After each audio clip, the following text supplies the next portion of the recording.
there's a part of me that's just so impressed with the fact that you're doing your first game and you have locomotion through this overworld. It's 2D, but there's depth and your characters get smaller.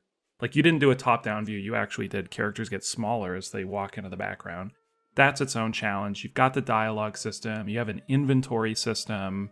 Like, you have all these things that are hard enough to learn. And then you also go, I'm going to make like 3 or 4 smaller games and put them into this game too, all in your first game.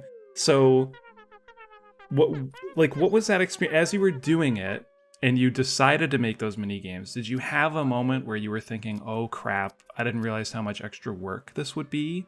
Or were you more so just really motivated by getting to do something novel with each one that you implemented? So there were definitely moments where I was really frustrated.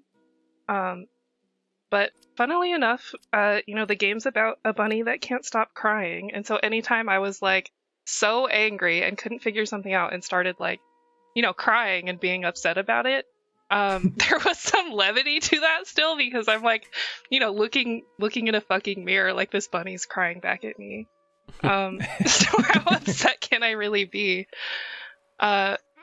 Yeah, there were moments with frustration for sure. I didn't have, and I still don't have a lot of programming know-how, and so even just figuring out how to use C#, how to use Unity, like how to get all of that stuff to come together was challenging.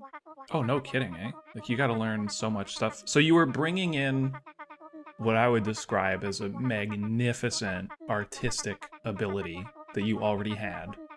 So there's your thing you can fall back on, as at the very least, visually, you're going to nail this game because that is what you do. Yeah. So that's fantastic. Yeah, and then you comfy also with that part. I'm sure, yeah. And then you also have you've described to me like an experience with writing and kind of an interest in film and working in film and things like that. So you've got that as well. But yeah, how different of a world it must have been to kind of realize, as we all do, you want to make this game, you want it to exist, and now you have to learn this like shitty STEM field at least a little bit to wire things up and make them happen. And it's just such a different part of your or did it feel like a different part of your brain, or did it feel also creative? So Unity, I think I've told you this before, but to me it looked a lot like After Effects. And I have a film and TV background, so I was comfortable learning the engine. I don't feel like that was really difficult for me.